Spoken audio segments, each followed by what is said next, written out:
আরজিকরের চিকিৎসক ধর্ষণ এবং খুনের মামলায় তিনি আগেই ফাঁসির দাবিতে মিছিল করেছিলেন। এই মামলার বিচার চাই। আজ মুর্শিদাবাদ উড়ে যাবার আগে ডুমুরজলা হেলিপ্যাডে কথা বললেন রাজ্যের মুখ্যমন্ত্রী মমতা বন্দ্যোপাধ্যায়। ফাঁসির সাজা সম্পর্কে আগে থেকে তিনি মন্তব্য করতে চাননি, তবে অভিযুক্তে তিনি ফাঁসি চান। এদিন তিনি বলেন, পরপর 3টি মামলায় আদালত ফাঁসির নির্দেশ দিয়েছে, এজন্য তিনি পুলিশ এবং বিচারককে ধন্যবাদ জানিয়েছেন।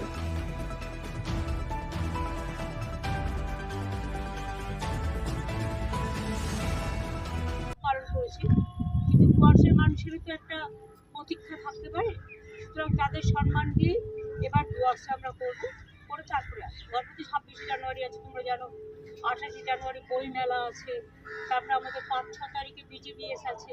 সুতরাং প্রোগ্রাম চলবেই। দেখো, আমি রায় হওয়ার আগে তো কিছু বলবো না।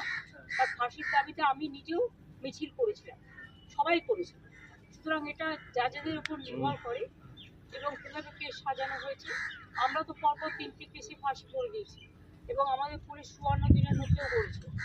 আমরা প্রত্যেকটাই 53-54 দিনের মধ্যে করেছি, কিন্তু জাজেরা একটু টাইম নেয়, তার কারণ তাকে দেখতে হয়। আপনার এটা জুডিশিয়ারিকেও আমি থ্যাঙ্কস জানাই এবং আমাদের টিম অফ ইনভেস্টিগেশনকেও টাইম দেয়। সুতরাং এই কেসটাকেও আমরা বিচার চাই। দিদি, পরিবারের লোক বলছে যে